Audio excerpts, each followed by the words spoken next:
नमस्कार, आप सभी का स्वागत है Envira online school YouTube channel पर। सबसे पहले यदि आप इस चैनल पर नए हैं तो जल्दी से इस चैनल को सब्सक्राइब कर दीजिएगा और बेल आइकन के बटन को दबा लीजिएगा, प्रेस कर लीजिएगा, ताकि इस चैनल पर आने वाले सारे वीडियो जल्द से जल्द आपके पास पहुंच सके। आज की इस कड़ी में, आज के इस वीडियो में हम पढ़ेंगे कक्षा 11वीं के हिंदी साहित्य यानी हिंदी लिटरेचर, हिंदी साहित्य के प्रमुख पुस्तक है अंतरा। प्रमुख पुस्तक अंतरा के काव्य खंड से 2 अध्याय हम पहले पढ़ चुके हैं। आज हम पढ़ेंगे तीसरा अध्याय। कवि देव द्वारा रचित छंद दिए गए हैं, उन छंदों को हम आज पढ़ेंगे। इन्होंने सवैया और कवित छंद, इन दोनों छंदों की बहुतायत में रचना की है।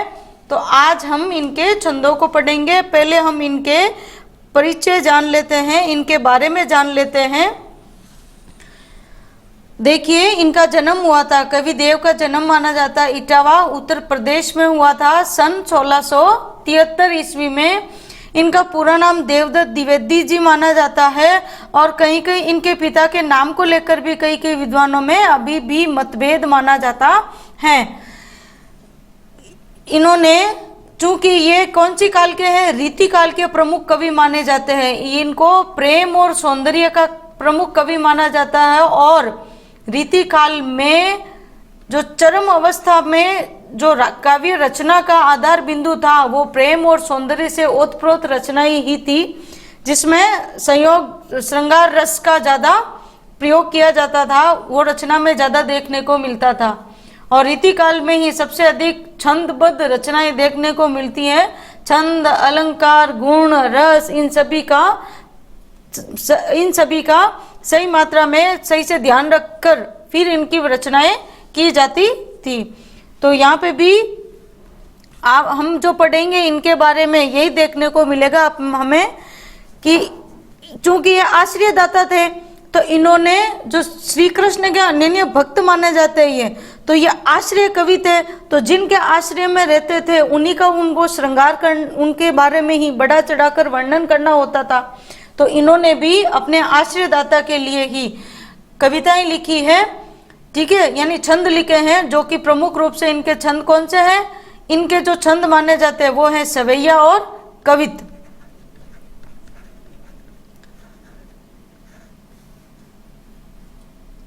ये सबसे अधिक या संतुष्ट रहे थे भोगीलाल नाम के एक सहृदय। सहृदय किसको बोलते हैं, जिसके भीतर प्रेम भरा हुआ हो, वो आश्रयदाता के यहाँ प्राप्त हुई। उन भोगीलाल जी ने इनके काव्य से प्रसन्न होकर उन्हें लाखों की संपत्ति भी दान की थी।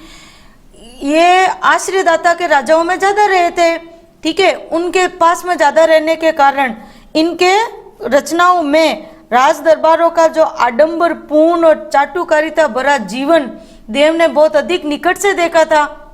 दरबारियों की जो चाटुकारिता थी या विसंगतियां थी, या राजा को किस तरीके से वो चापलूस बनकर किस तरीके से राजा को अपने में ज्यादा रखते थे, तो इन चीजों को सबसे अधिक देखा था। इसलिए उनको ऐसे कैसे राज दरबार के जीवन से उनको थोड़ी वितृष्णा यानी घृणा जैसी हो गई थी।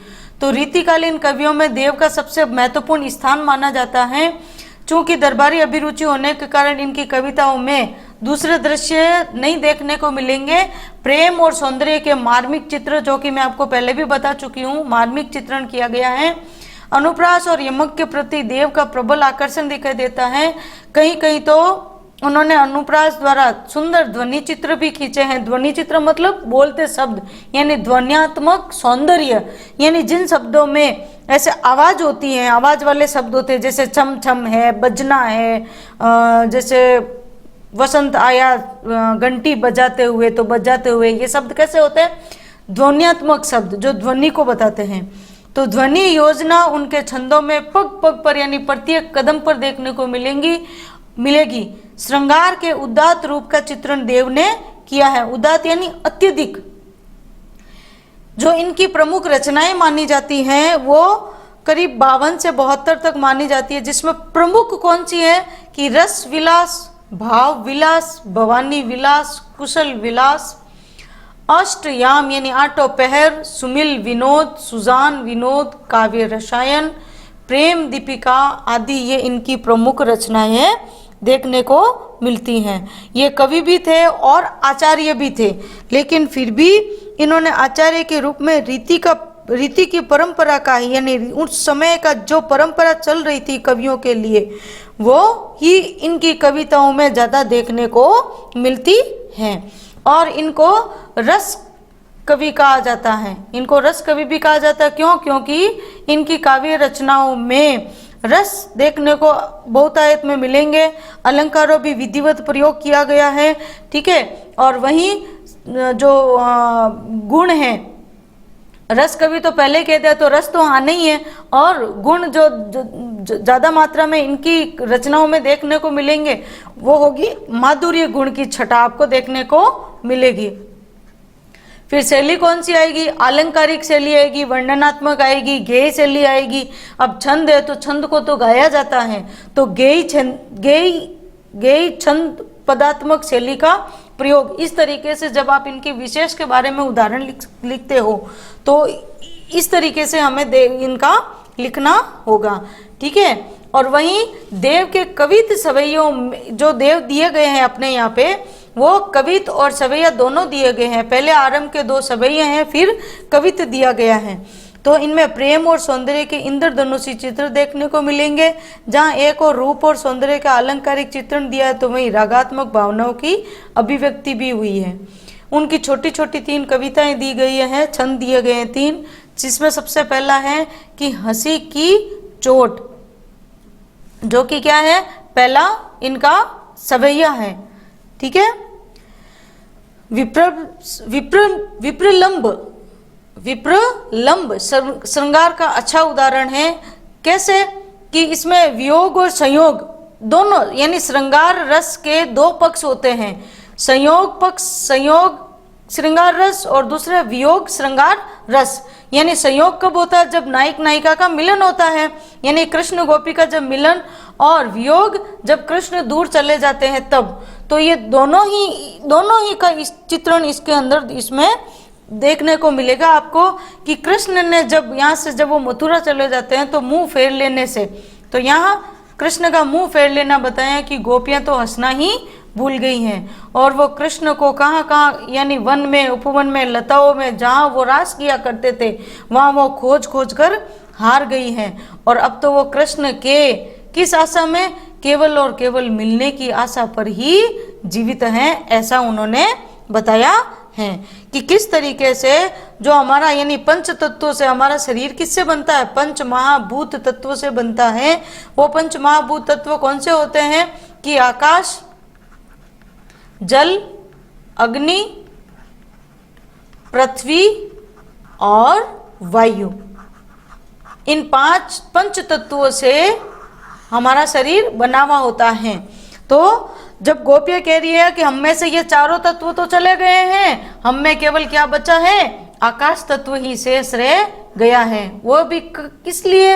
वो मिलने आएंगे हमारे श्री कृष्ण इस आशा में, ठीक है। और जो दूसरा सवैया दिया गया है, सपना, सॉरी सवैया नहीं है, ये है कवित छंद है, जिसमें इस सपने में जो कि एक गोपी सपने में क्या देखती है कि उसने देखा कि वो जब सो रही थी तो कौन आए थे? कृष्ण झूला झूलने आए थे, ठीक है। और कृष्ण के साथ वो झूला झूल रही थी, और तभी उसकी निगोड़ी नींद कैसे क्या कर जाती है? टूट जाती है, और उसका सपना खंडित हो जाता है। यानी उसका पूरी तरीके से कृष्ण के साथ मिलन होने का सपना टूट जाता है। तो इसमें संयोग और वियोग, यानी वो मिल भी जाती है सपने में, लेकिन सपना टूटते ही, नींद टूटते ही उसको वियोग हो जाता है। तो इन दोनों ही पक्षों का सुंदर चित्रण, यानी मार्मिक चित्रण हुआ है। वहीं दरबार जो सवैया दिया गया है, इसमें पतनशील और निष्क्रिय सामंती व्यवस्था पर, कैसी? यानी वो आश्रयदाताओं के दरबार में तो थे ही, ठीक है। तो अब वहाँ पे जो दरबारी लोगों की कैसी थी? जो संवेदनहीनता थी जनता के प्रति, संवेदनहीनता या उनका उपलम्ब देना, उलाहना देना, ताना देना, इस तरीके से उनके बीच में वो किस तरीके से व्यवस्थापूर्ण उन्होंने जिया था, वो इन्होंने यहाँ पे वर्णन किया है कि वो किस तरीके से कवि तक का भी वो क्या करते थे। जैसे राजा क्या करते थे कि राजा को जब कोई भी कविता सुननी होती, कविता अच्छी लगती तो वो उसका आनंद लेते थे, और वहीं जो संवेदनहीन दरबारी थे वो काव्य रस का आनंद तो नहीं लेते थे, और जबकि वो तो कहीं और ही अपनी धुन में ही लगे रहते थे। तो इससे कवि को क्या होता था, उसको एक अपनी ऐसा लगता था जैसे ये मेरी क्या कर रहे हैं, ये मेरा अपमान कर रहे हैं, कवि को ऐसा प्रतीत होता था। ठीक है, तो आइए देखते हैं, हम पढ़ लेते हैं। इससे पहले जो कवि की भाषा शैली वगैरह कैसी होगी उसको हम जान लेते हैं। अब चूंकि रीतिकाल के कवि थे तो कवि देव की प्रमुख भाषा जो मानी जाती है वो मानी जाती है इनकी ब्रज भाषा। ठीक है, और चूंकि ये रस के महान कवि माने जाते हैं, रस कवि की भी उपमा इनको दी गई है, तो सबसे ज्यादा इन्होंने किसी रस का प्रयोग किया है तो वो है श्रृंगार रस।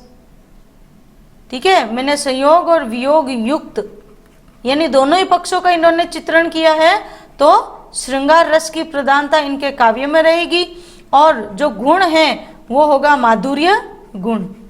जब प्रेम और सौंदर्य का वर्णन किया जाए तो वहां हमेशा माधुर्य गुण दिखाई देता है। ठीक है, और इसके अलावा जो अलंकार आएंगे आपके इसमें, तो अलंकार होंगे इसमें एक तो अनुप्रास, ठीक है, और अनुप्रास के साथ साथ जैसा कि हमने पाठ के शुरुआत में पढ़ा है कि यमक अलंकार, इसके अलावा पद्य पढ़ते समय जो अलंकार सामने आएंगे हम आपको बता देंगे, और आप हमेशा जब भी वीडियो को देखते हो तो आप नोटबुक साथ में लेकर बैठिएगा। ठीक है, और इसके अलावा जो शिल्प सौंदर्य की दृष्टि से इन कवि का जो आदर्श कला पक्ष माना जाता है वो इनके रीतिकालीन कवि होने का प्रमाण देता है। जब जिस कवियों ने ब्रज भाषा का प्रयोग किया है तो ब्रज भाषा में ऐसा ही नहीं कि केवल ब्रज भाषा के शब्दों का प्रयोग हुआ है, इसके अलावा तत्सम शब्दावली, तद्भव शब्दावली या देशज शब्दों का भी उन्होंने प्रयोग किया है, ताकि पाठक के समझ में आसानी से आ जाए। आइए हम देखते हैं इनके पद्य में क्या दिया गया है, या इन जो अंश दिए गए हैं, अपने 3 अंश दिए गए हैं जिसमें 2 सवैये और 1 कवित। तो आइए देखते हैं पहले सवैये में क्या बताया गया है। पहला सवैया कौन सा है, हंसी की चोट, यानी गोपियों के हंसने के भूलने, जो हंसने की जो दशा थी यानी हंसना ही भूल गई है, इसके बारे में उनके वियोग श्रृंगार रस का चित्रण किया गया है। तो इससे पहले हम इसका प्रसंग जान लेते हैं जो इसमें बताया क्या गया है। चूंकि हंसी की चोट और हम इसका परिचय पहले भी पढ़ चुके हैं, तो इसमें दिया क्या गया है हम उसको देखेंगे। ठीक है, तो प्रस्तुत सवैया या प्रस्तुत काव्य हमारी पाठ्य पुस्तक अंतरा के काव्य खंड में संकलित देव द्वारा रचित सवैयों से लिया गया है, जिसका शीर्षक हंसी की चोट है। एवं इस सवैये में किसमें गोपी के द्वारा अपनी सखी को, गोपी एक अपनी सखी से श्री कृष्ण के द्वारा मुंह फेर लेने पर उसकी जो दशा होती है, तो उसके प्रति जिस तरीके से वो अपना व्यक्त करती हैं, अपना दुख कैसे व्यक्त करती हैं, उलाहना कैसे देती हैं, उसका वर्णन किया गया है। ठीक है, आइए देखते हैं कि एक गोपी, यहाँ गोपी कह रही है अपनी दूसरी सखी से, क्या कह रही है कि सांसनी ही सो, यानी मेरी तो सांसों से, यानी अपनी सांस से क्या है, पंच महाभूत जो पंच तत्व माने जाते हैं उसमें से जो हमारी सांसें हैं वो क्या है, वायु तत्व है। तो उन सांसों ही सो, यानी उन सांसों में से समीर गयो अरु, यानी समीर यानी वायु तत्व तो इसमें से चला गया। क्यों चला गया है कि जब से मेरे नायक या मेरे प्रेमी, जब से श्री कृष्ण हमें यहाँ से हमें छोड़कर चले गए हैं, यानी हमारे साथ इतना उपेक्षापूर्ण जो व्यवहार किया है उसको देखकर, यानी उसके कारण मेरी तो सांसों से वायु चली गई है। अरु यानी और, आसुन ही सब नीर गयो डरी, और आंसुओं से यानी उनके वियोग में रो रो कर, उनके वियोग में रो रो कर आंसुओं के रूप में कौन सा तत्व चला गया है? नीर यानी जल तत्व। ठीक है, डरी यानी बह गया। जो मेरे शरीर के अंदर जो जल तत्व था वो पूरा का पूरा बह गया। कैसे? आंसुओं के रूप में। ठीक है, यानी मेरे जो शरीर के जो पांचों तत्व हैं वो एक एक करके मेरे शरीर को त्याग करके जा रहे हैं। उनके संयोग ने मेरे को इतना वीर व्यतीत कर दिया है कि अब ये तत्व मेरे अंदर रहने वाले नहीं हैं। वहीं तेज यानी तेज कौन सा? अग्नि तत्व। ठीक है, अग्नि तत्व से अपने शरीर का तेज दिखाई देता है। तेज गयो गुण ले अपनो, और ये अग्नि रूपी जो तेज का रूप था वो भी, ये गुण भी क्या ले गया? ये भी अपना गुण लेके चला गया, यानी मेरा सौंदर्य। तेज का मतलब क्या है? अपनी जो सुंदरता दिखती है वो तेज के कारण ही दिखती है। मुख मंडल पर तेज यानी आभा मंडल, मुख उनका आभा मंडल ऐसे बोला जाता है ना, तो वो भी कहाँ चला गया? यानी अग्नि यानी तेज तत्व भी मेरे इस सौंदर्य के गुण को लेकर चला गया है। तो इस प्रकार अग्नि तत्व भी चला गया। अरु और भूमि गई तन की तनुता करी, और मेरे अंदर जो पृथ्वी का जो तत्व है, भूमि है ना, पृथ्वी का जो तत्व है वो भी कहाँ चला गया है? इस तन यानी इस देह या शरीर को तनुता करना यानी दुबला करके चला गया। यानी धीरे धीरे ये भी मेरे शरीर से यानी शीर्ण केवल हड्डियों का ढांचा मात्र रह गया है, और ये पृथ्वी तत्व भी मेरे शरीर को तनुता यानी दुबला करके ये भी पलायन कर रहा है। तो मेरा तो शरीर इतना दुर्बल हो गया है, तो अब क्या कर सकती हूँ? मेरे पास से तो चारों तत्व तो चले ही गए हैं। देव जिए मिली बेही की आस की।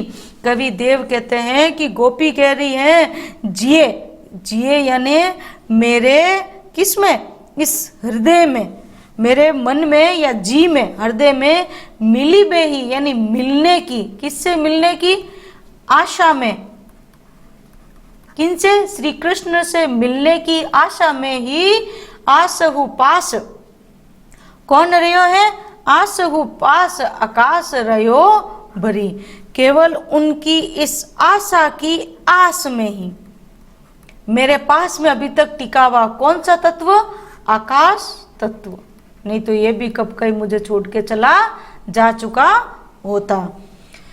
जा दिन ते मुख फेरी हरे हंसी, यानी जिस दिन से मुझे मेरे जिस दिन से वो मुझसे मुख फेर के गए हैं, हरे हरे हंसी, उन्होंने तो मेरी इस हंसी को भी क्या कर लिया है? हरे हरे यानी हर लिया है। मेरी तो वो हंसी को भी अपने साथ में लेकर चले गए हैं। ठीक है, और क्या कर लिया है कि और हेरी हियो, और हेरी यानी हर लिया है, हियो यानी मेरे हृदय को भी, जू आप ही, लियो हरि जू हरि, यानी उन श्री कृष्ण ने तो मुझसे क्या छीन लिया है? पूरा का पूरा मेरा हंसी छीन ली, मेरा क्या छीन लिया? हरि जू किसके लिए आया है? यहाँ श्री कृष्ण के लिए आया है। तो मेरा हृदय, मेरी हंसी, सब कुछ मेरा वो हर कर ले गए हैं। ठीक है, तो यहाँ पे देखो अनुप्रास अलंकार तो है ही है। ठीक है, तो हरि जू हरि, तो यहाँ हरि और हरि शब्द की आवृत्ति है लेकिन अर्थ अलग अलग है। इस हरि के लिए तो आया है श्री कृष्ण। ठीक है, और यहाँ हरि का मतलब है हरण कर लिया,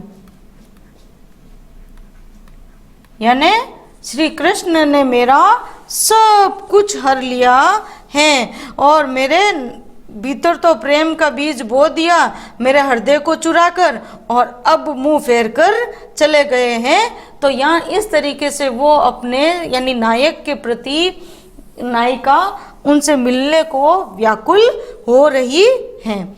ठीक है, तो यहाँ किसका वर्णन हुआ है?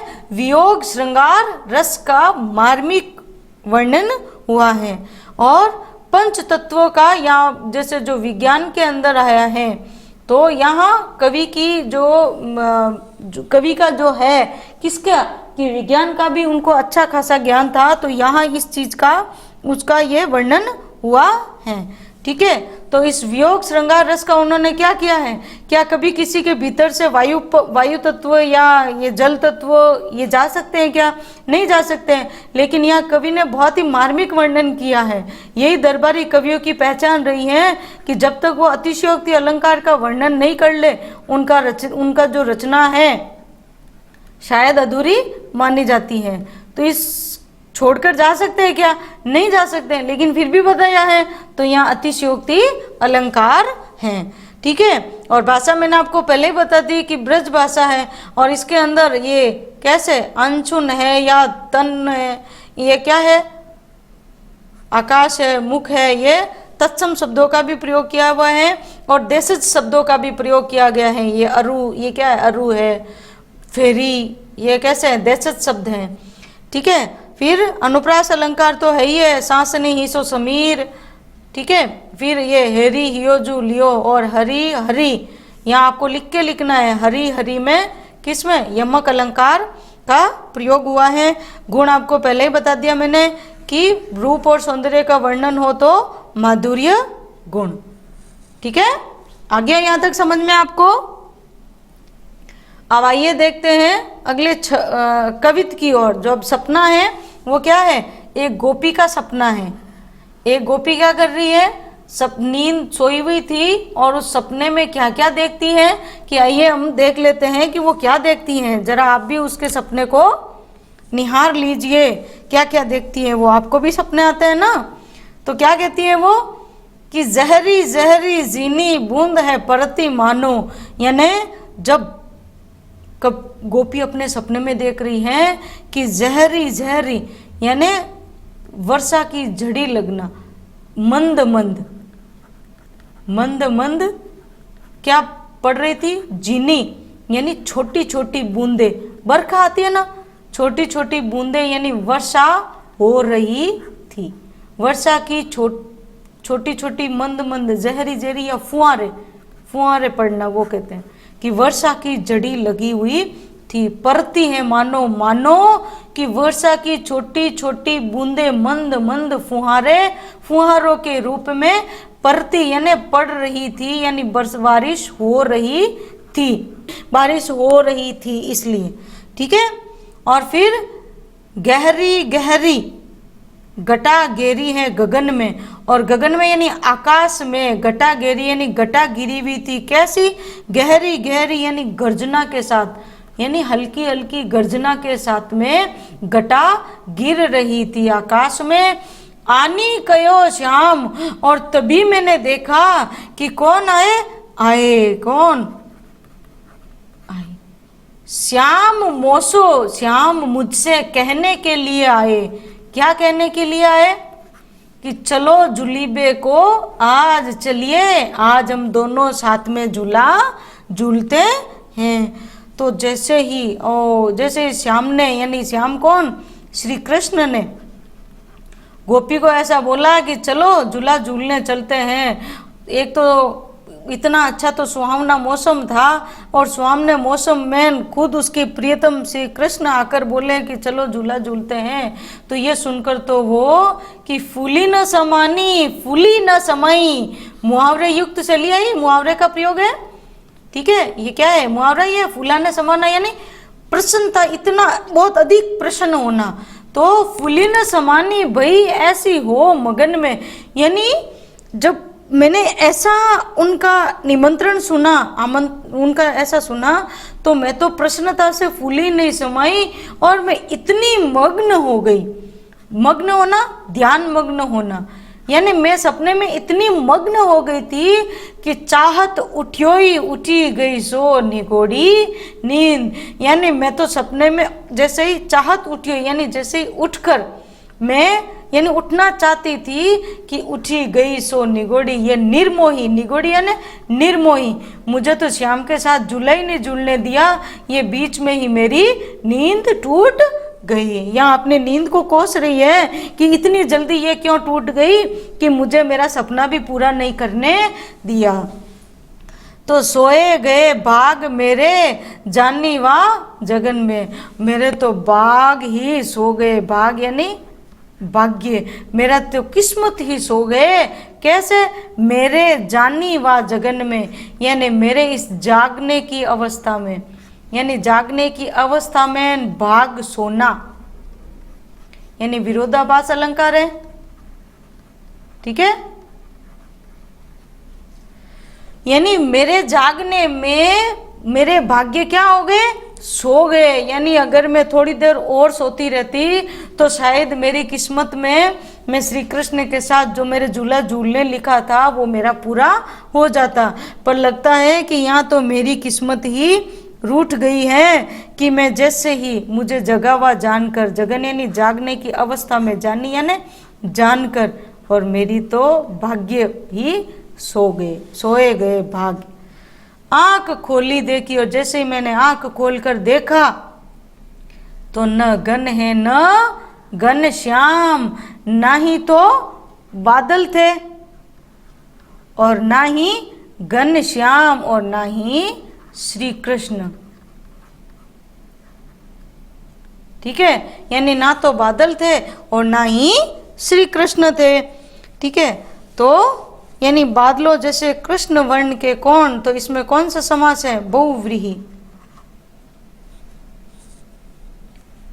ठीक है, अब यहाँ किसके लिए आए हैं? जैसे अगर केवल ऐसे ही आता कि घनश्याम आए तो भी बहुव्रीहि समास।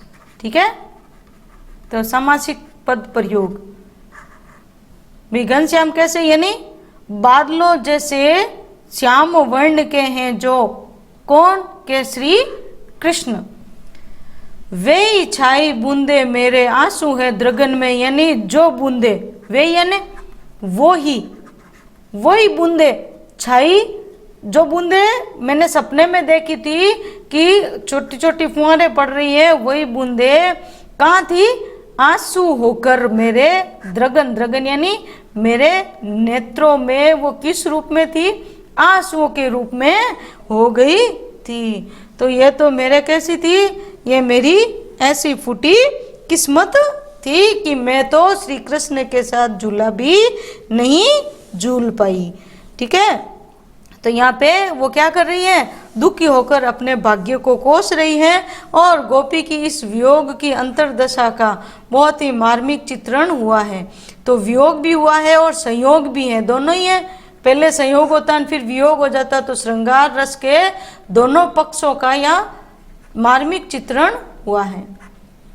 ठीक है, और इसमें इसका प्रसंग क्या होगा कि यहाँ पे गोपी ने अपने निद्रा की अवस्था में जो स्वप्न देखा था, उस सपने में श्री कृष्ण से मिलने की दशा का और नींद से जागने से वियोग यानी विरह की दशा का मार्मिक चित्रण किया गया है। ठीक है, और भाषा तो वही होगी आपकी ब्रज भाषा।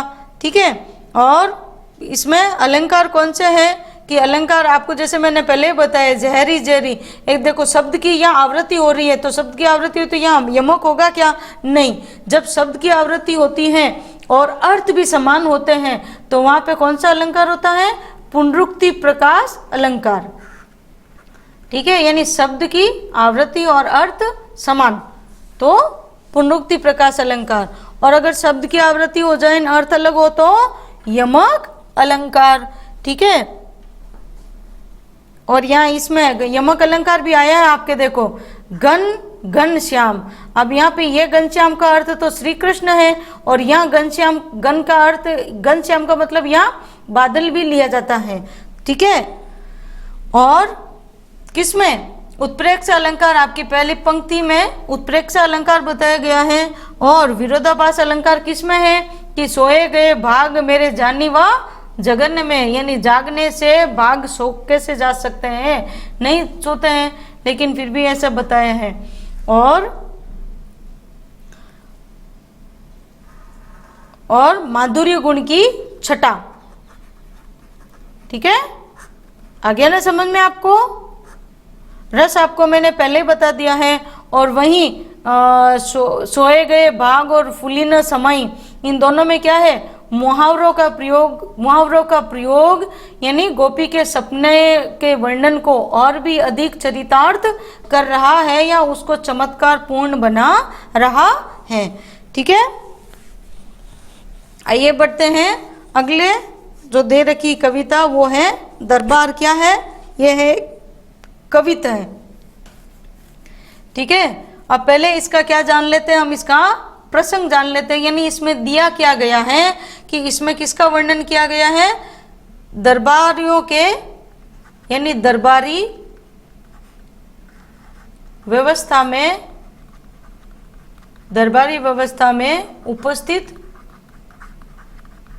चाटुकार एवं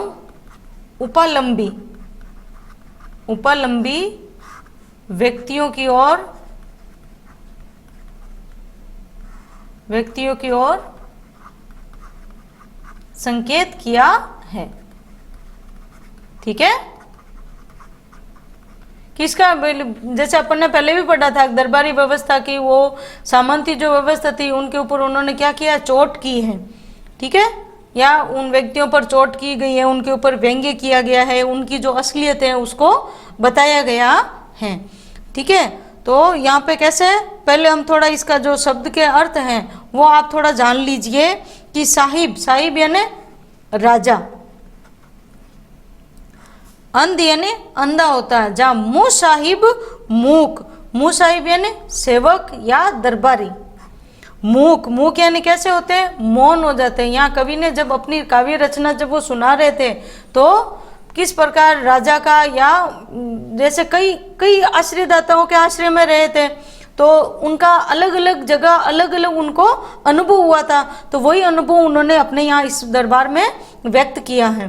ठीक है, तो और सभा बहिरी यानी जहाँ राजा अंधा हो जाए, जहाँ सेवक मौन हो जाए, और सभा कैसी हो जाए? बहरा होना, जिसको सुनाई नहीं दे। रंग रीज को माचियो, और कैसे? माचियो यानी सब क्या हो जाए यहाँ पे? वो मच जाना। ठीक है, कम हो जाना, कम होना। यानी जब काव्य रस का पाठन हो रहा हो, जब कविता का पाठ हो रहा हो, तब राजा अगर अंधा हो जाए, सेवक मौन हो जाए, सभा बहरी हो जाए, और जो काव्य का जो रंग है वो उसके ऊपर जिनको रीझना चाहिए वो उनकी रीझना यानी उनकी प्रसन्नता, माचियो यानी कम हो जाना, यदि कम हो जाए तो भूलियो तहाँ भटक्यो गट, तो वहां पे भूल से भी क्या? तहाँ भटकी, वहां भटकना, गट यानी कम हो जाना, आसान ढंग ऐसे। तो औगट दुर्गम हो जाता है, किसमें? कैसे? बुढ़ीबो यानी डूबने के लिए ना, वो रस के आनंद का उनके लिए कम पड़ जाता तो क्या बचेगा? काहू कर्म न बाचियो, किसी का भी कर्म यानी बचा हुआ नहीं है। बाचना ऐसे वाचन करना। बेस न सूझियो, क्या नहीं सूझियो? ना तो कोई वेश दिखाई देता है उनको, ना तो कोई वेश दिखता है। कहियो समझियो ना वो कोई कहना करता, ना समझना करता। बतायो सुनियो न कहा रुचि राचियो, और ना ही किसी तरह की कोई रची हुई कोई रचनाएं होती हैं। देख तहाँ निबरे नट की बिगड़ी, तो कवि देव कहते हैं कि वहाँ पे क्या हो जाती है? निबरे नट यानी जो कला से भ्रमित कलाकार, कौन? कलाकार की बिगड़ी मति, तो वहां तक कलाकारों की बिगड़ी हुई मति को जानकर क्या करती है? सगरी निसी नाचियो, यानी सारी रात क्या किया? नाचा, यानी अपनी कला का यूं ही व्यर्थ में प्रदर्शन किया। तो वहाँ दरबारियों की जो सामंती व्यवस्था है उसके ऊपर क्या किया गया है? वर्णन किया गया है कि आश्रयदाता राजा, क्या कहता है वो कि आश्रयदाता जो राजा होते हैं वो कवियों को क्या करते हैं कि उनको बुला तो लेते हैं, लेकिन ये सब क्या है? ये सब एकमात्र क्या दिखावा होता है। क्यों? क्योंकि वो हृदय से किसी का यदि सम्मान करे तो सही अर्थों में समान माना जाता है, नहीं तो उनकी स्थिति कैसी होती है? अंधे व्यक्ति के समान होती है। ठीक है, यानी जो राजा दिल से अपने कवियों का या उनके काव्य का सम्मान नहीं करता है तो उसकी स्थिति कैसी होती है? साहिब अंध, यानी वो राजा की स्थिति अंधे व्यक्ति के समान होगी। और उनके दरबारी कैसे होते हैं? मौन और गूंगे होते हैं, जो राजा की हाँ में हाँ उनको मिलानी होती है। अगर नहीं मिलाए तो उनको देश निकाले होने की सजा हो सकती है।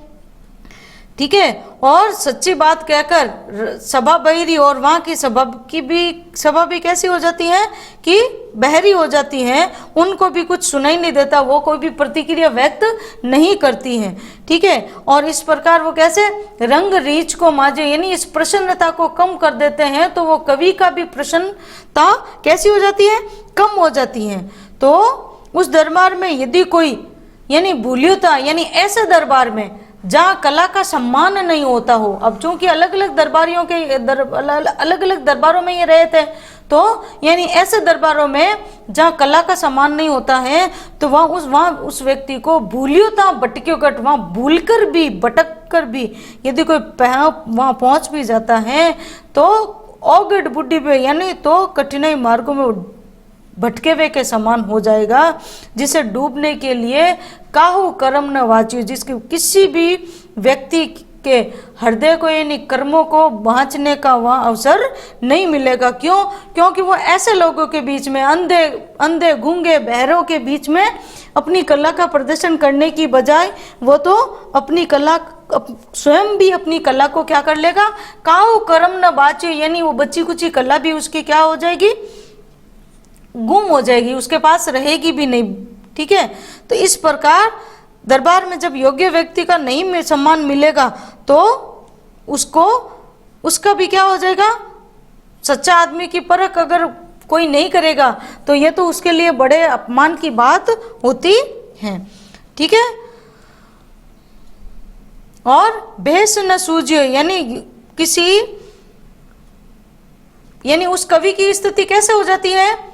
उस कलाकार के समान, भ्रमित कलाकार के समान, जो पूरी रात भर क्या करता है?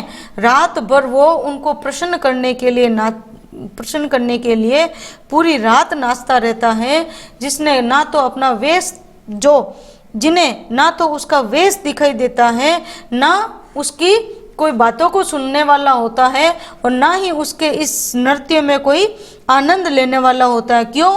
क्योंकि सारे राजा दरबारी और जो होते हैं वो तो कैसे हो जाते हैं? वो तो इस सुरा रूपी सुंदरी में यानी मदिरा पान में व्यस्त रहते हैं, तो उन्हें सच्चे कलाकार की परख करना नहीं आता है। सच्चे कलाकार की परख करना नहीं आता है, यानी अगर राजा को कला की परख नहीं होगी तो दरबारियों को होते हुए भी वो राजा के साथ हाँ में हाँ मिलाएंगे, और सभा भी बहरी होकर भी देखेगी, और किसी तरीके का उसके अंदर वो अपनी रुचि को नहीं दिखाएगी।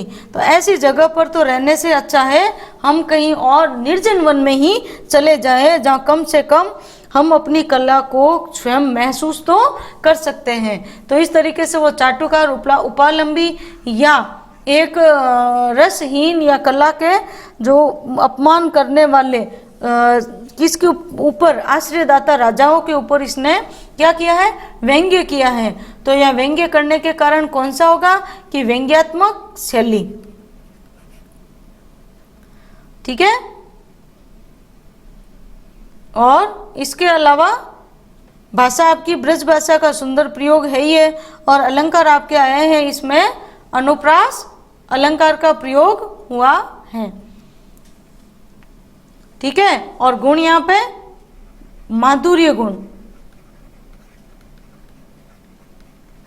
ठीक है, फिर भी यदि आपको कहीं समझ में नहीं आया तो आप कमेंट कर दीजिएगा, मैं कमेंट बॉक्स में ही आपको उसका आंसर बता दूंगी।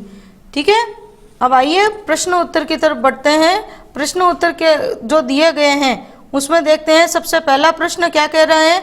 सबसे पहला प्रश्न कह रहा है कि हंसी की चोट सवैये में कवि ने किन पंच तत्वों का वर्णन किया है और वियोग में वे किस प्रकार विदा होते हैं।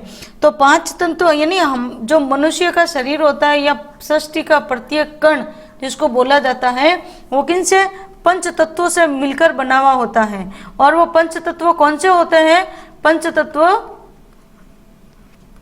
आप लिख लीजिएगा कि कौन से? आकाश, वायु, अग्नि, जल और पृथ्वी, इनसे मिलकर बना हुआ होता है।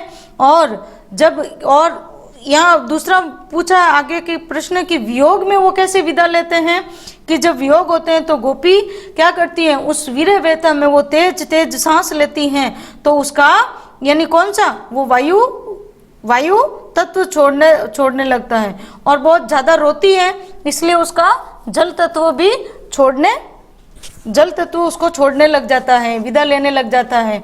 और जब वो क्या करती है, और यानी कौन सा, देखो जल तत्व सबसे पहले कौन सा तत्व गया है? सबसे पहले तत्व जाता है अधिक रोने के कारण। अपन यहाँ से देख लेते हैं, यहाँ देखिए कि सबसे पहले कौन सा जाता है। यहाँ यानी पंच तत्वों के जाने की बात की और वियोग में वो तत्व किस प्रकार छोड़ के चले जाते हैं, तो आइए हम देख लेते हैं। तो ये चारों तत्व तो चले गए, अब केवल उसके पास शेष कौन सा रह जाता है?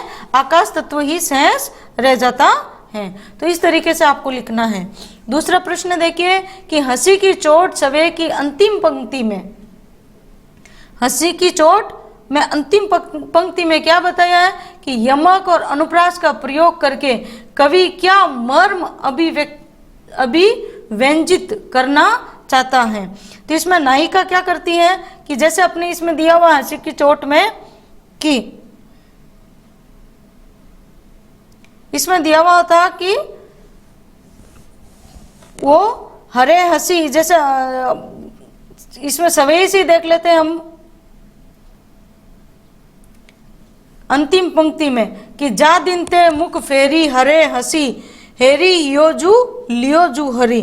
तो यहाँ पे एक तो ह वर्ण की आवृत्ति होने से, जैसे आपको मैंने इसके साथ समझाते वक्त भी बताया था कि अब किस तरीके से कि एक तो ह वर्ण की आवृत्ति होने से और दूसरा आवृत्ति होने से यहाँ कौन सा शब्दालंकार यानी अनुप्रास अलंकार तो आया ही है, तो ध्वनि चमत्कार भी उत्पन्न हुआ है। और इसके अलावा यमक अलंकार किस में आया था? हरिजू और हरि में। ठीक है, तो पहले हरिजू का अर्थ हो जाएगा श्री कृष्ण और दूसरे हरि का अर्थ है हरण कर लिया, यानी सब कुछ हर लिया। तो एक प्रकार से इसमें क्या हो जाता है, यानी श्री कृष्ण से मिलन के कारण, यानी उनको अपना हृदय दे देने के कारण, यानी अपने हृदय का संपूर्ण श्री कृष्ण को सौंप लेने के कारण, यहाँ जैसे उसने वर्णन दिया ना, देखो मेरी हंसी भी छिन गई हरे हंसी हैरी हियो, यानी मेरा हृदय भी हरण कर लिया। तो इस प्रकार गोपी के संयोग और वियोग दोनों का यह मर्म अभिव्यंजित करना चाहता है। ठीक है, प्रश्न संख्या 3 देखिए कि नायिका सपने में प्रश्न क्यों थी। ठीक है, क्यों प्रश्न थी और वो सपना कैसे टूटा था। तो नायिका सपने में जब उसने देखा कि भीनी भीनी क्या हो रही थी, फुहारे पड़ रही थी, जहां क्या धीमी धीमी यानी जहरी जहरी झीनी बूंद, यानी छोटी छोटी बूंदे यानी फुहारे की वर्षा हो रही थी और उसमें श्री कृष्ण झूला झूलने का निमंत्रण देने आए थे। तो वो इस बात से बहुत अधिक प्रसन्न हो जाती है कि चलो सपने में ही सही, कम से कम श्री कृष्ण का साथ तो मिला है। और जैसे ही वो बहुत अधिक इस बात से बहुत अधिक प्रसन्न हो जाती है और वो उनके साथ जैसे ही सपने में ही उठने के लिए चलने लगती है कि उसका सपना टूट जाता है और यानी नींद उड़ जाती है, नींद टूट जाती है। तो नींद के टूटते ही उसका सपना भी टूट जाता है और कृष्ण के साथ वो झूला झूलने का जो सपना देख रही थी वो भी उसका छिन जाता है। ठीक है, प्रश्न संख्या 4 देखिए, सपना कवित्व का भाव सौंदर्य बताना, आपको भाव पक्ष देखिए। तो इसमें श्री कृष्ण के प्रति गोपी का क्या हुआ है, अटूट प्रेम, श्री कृष्ण के प्रति गोपी का अटूट प्रेम व्यक्त हुआ है, जिसमें वो उनके साथ सपना देखती हैं मिलन का, कि उस श्री कृष्ण उसको आकर मिलते भी हैं और वो झूला झूलने का निमंत्रण भी उनको देते हैं। और लेकिन वो जैसे ही जाना चाहती हैं तो उसकी नींद टूट जाती है और वो नहीं जा पाती है। तो इस प्रकार उसके भीतर की जो मार्मिकता का सुंदर वर्णन हुआ है। ठीक है, फिर प्रश्न संख्या 5 देखिए कि दरबार सवैये में किस प्रकार के वातावरण का वर्णन किया है। तो इस सवैये में पढ़कर भी हमें देखो, जैसे जो हमने जब सवैया पढ़ा था तो उससे हमें पता चलता है कि इसमें जो काव्य कला का, या यूं कह दिया जाए जो किसी भी तरीके की कला का सम्मान करना नहीं जानते हैं, तो वहाँ का क्या राजा, क्या दरबारी और क्या वहाँ की प्रजा, वो सारी ही कैसी होती है, जो रसहीन हो जाती हैं, जिसको कला का मान करना नहीं आता है। उस विलासपूर्ण दरबार में रहने की बजाय कवि को कहीं और चले जाना चाहिए। वहाँ कला की परख करना उन्हें आता नहीं है, और जो राजा के दरबारी होते हैं वो भोग विलास के कारण, जो रीति काल था वो भोग विलास का काल माना जाता है। भोग और विलास में बहुत ज़्यादा डूबे रहते थे, मदिरा पान बहुत ज़्यादा राजा और लोग जो थे वो हर समय इसी में डूबे रहते थे। तो उस समय की जो विलासिता थी वो कवि को अच्छी नहीं लगती है, और उसके ऊपर ही कवि ने व्यंग्य किया है। ठीक है, फिर प्रश्न संख्या 6 देखिए कि दरबार में गुण ग्राहकता और कला की परख को किस प्रकार अनदेखा किया जाता है।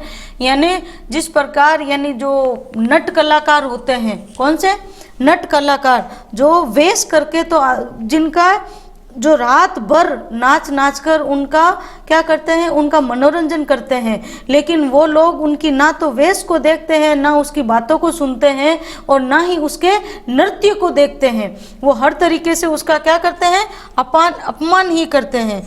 तो इस प्रकार ही ऐसे दरबार में लोगों को ना तो गुण ग्रहण करना आता है उसका, और ना ही वो कला की परख कर पाते हैं। वो तो जो नृत्य करने वाला जो नट कलाकार होता है वो तो इसी भ्रम में रात भर नाचता है कि वो उसके कारण, यानी उसके नृत्य को देखकर सब प्रसन्न हो रहे हैं, जबकि ऐसा नहीं होता है। वो तो भोग विलास में डूबे हुए रहते हैं। ठीक है, फिर प्रश्न संख्या 7 देखिए कि भाव स्पष्ट करने के लिए पूछा है कि हैरी हियो जू लियो हरि जू हरि।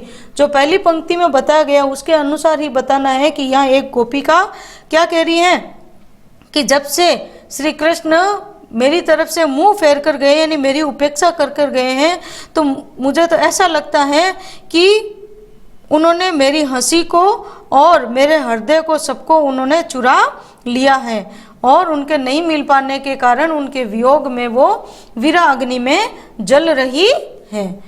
ख है कि सोए गए भाग मेरे जानीवा जगन में, यानी गोपी क्या कर रही थी, सपने में श्री कृष्ण से मिलन का सपना देख रही थी, और श्री कृष्ण वहाँ आते भी हैं और उसको झूला झूलने का निमंत्रण देते हैं। लेकिन मेरे तो किस्मत, यहाँ गोपी अपनी किस्मत को कोसती हैं कि किस तरीके से नींद टूट जाती है, और उसके जागने की अवस्था में, यानी जागने को जानकर मेरे किस्मत किस प्रकार मेरा साथ छोड़कर चले जाती है। और जैसे किस्मत साथ छोड़ी, इसका मतलब श्री कृष्ण मेरा साथ छोड़कर चले गए, यानी ये जागना उसके लिए कैसा माना गया, उसने अपने भाग्यों को कोसा है यहाँ पे।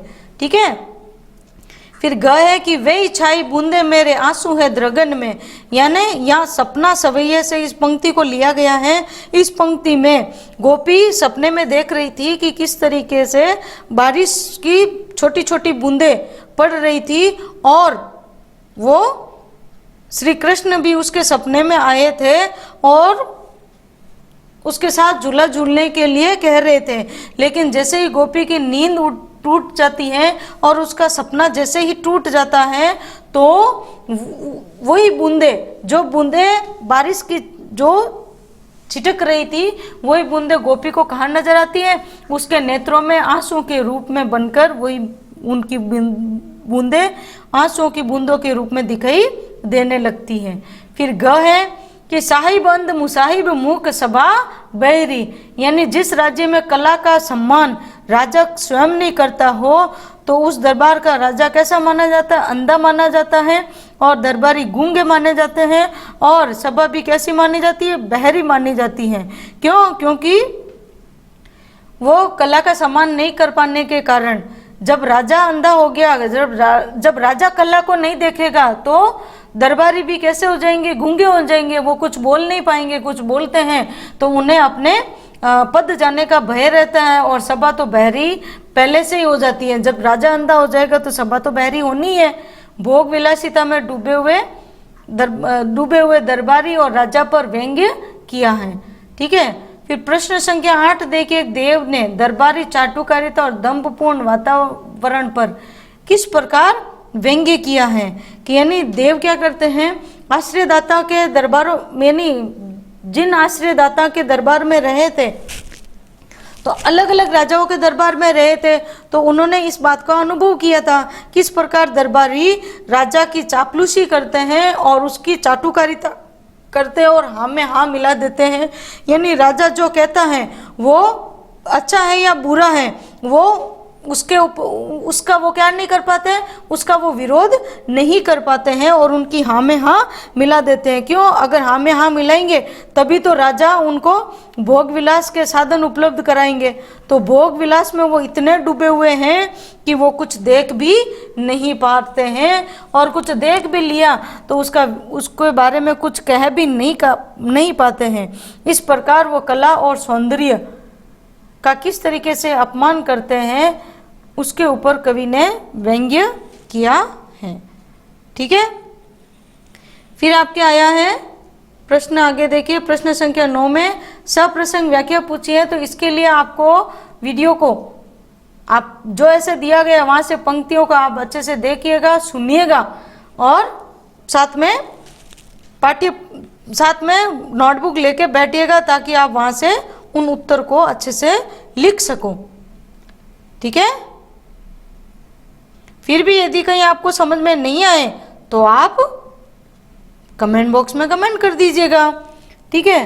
फिर प्रश्न संख्या 10 देखिए कि देव के अलंकार प्रयोग और भाषा प्रयोग के कुछ उदाहरण पठित पदों से लिखिए। सबसे पहले अलंकार का पूछा है, तो अलंकार सबसे पहले कविता से ही हम उठाएंगे। सबसे पहले कविता में उन्होंने अनुप्रास और यमक अलंकार का प्रयोग किया है। किसमें? सांस नहीं हिस्से में। तो और हरि यो जू लियो हरि जू हरि। ठीक है। उस पंक्ति को आप लिख के कि अनुप्रास और अलंकार का प्रयोग, फिर जहरी जहरी में, और जहाँ जैसे जैसे वर्णन है आप वीडियो को देखेंगे तो वहाँ से आपको अलंकार का प्रयोग और भाषा का प्रयोग किस तरीके से किया है, मुहावरे युक्त शब्द शैली, तत्सम और तद्भव या देशज शब्दों का प्रयोग, संयोग और वियोग दोनों पक्षों से पूरित श्रृंगार रस का प्रयोग। ठीक है। फिर योग्यता विस्तार में भी आपसे बताया गया, दरबार सभा को भारतेंदु हरिश्चंद्र के द्वारा रचित नाटक है एक अंधेर नगरी चौपट राजा। ठीक है। यानी जहां राजा अंधा हो जाता है, ठीक है, तो उसकी नगरी भी कैसी हो जाती है? अंधी हो जाती है। जब अपन उस नाटक को देखते हैं, उस नाटक में इस दरबार सभैया आपके दिया गया है, वहां से अपने को उस नाटक का पूरा केंद्र समझ में अच्छे से आ जाता है। यानी जिसको यहाँ से ये सवैया समझ में नहीं आया, यदि वो इस नाटक को देखेगा तो अच्छे से समझ में आ जाएगा किस तरीके से कला का सम्मान नहीं करके किस तरीके से एक निर्दोष को भी सजा सुना दी जाती है, और वहाँ के दरबारियों पर, प्रजा पर, सार पर किस तरीके से व्यंग्य किया गया है वो पूरा इसमें देखने को मिलेगा। तो वीडियो को पूरा देखने के लिए और साथ में बने रहने के लिए आपका बहुत बहुत धन्यवाद, आभार।